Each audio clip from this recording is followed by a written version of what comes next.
নমস্কার বন্ধুরা, আজকে চলে এসেছি একটি নতুন রেসিপি নিয়ে, তোপসে মাছের ঝাল রেসিপি। তার জন্য তোপসে মাছগুলোকে প্রথমে আমি নুন হলুদ মাখিয়ে রেখেছি। তারপর কড়াইতে তেল গরম করে একে একে মাছগুলোকে ভেজে নেব।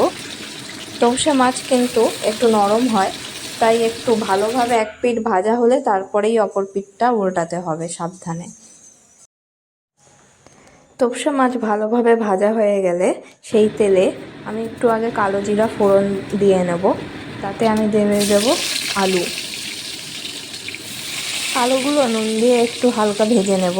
সাথে আমি কাঁচা লঙ্কা দিয়ে দিচ্ছি দুটো। কাঁচা লঙ্কাটা আপনারা আপনাদের ঝাল অনুযায়ী কম বেশি দিতে পারেন। এবার এতে আমি একটা মশলার পেস্ট দিয়ে দিচ্ছি। এতে রয়েছে পেঁয়াজ বাটা, টমেটো বাটা, হলুদ গুঁড়ো, জিরে গুঁড়ো এবং ধনে গুঁড়ো। সব কিছু দিয়ে ভালোভাবে মিশিয়ে মশলাটাকে খুব ভালোভাবে কষিয়ে নিতে হবে। এখানে আমি আরও দুটো লঙ্কা ইউজ করেছি কষানোর পরে মশলাটা পুরো এইভাবে কষে গেলে, মশলা থেকে তেল ছেড়ে দিলে তারপর এতে গরম জল দিয়ে দিচ্ছি।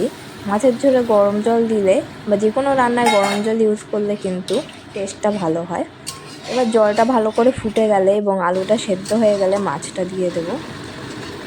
এরপর মাছটা দেওয়ার পরে এরকম একদম শুকনো করে গা মাখা করে নামিয়ে নিতে হবে ঝোলটা।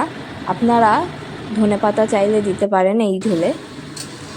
আমাদের তোপসে মাছের ঝাল একদম রেডি।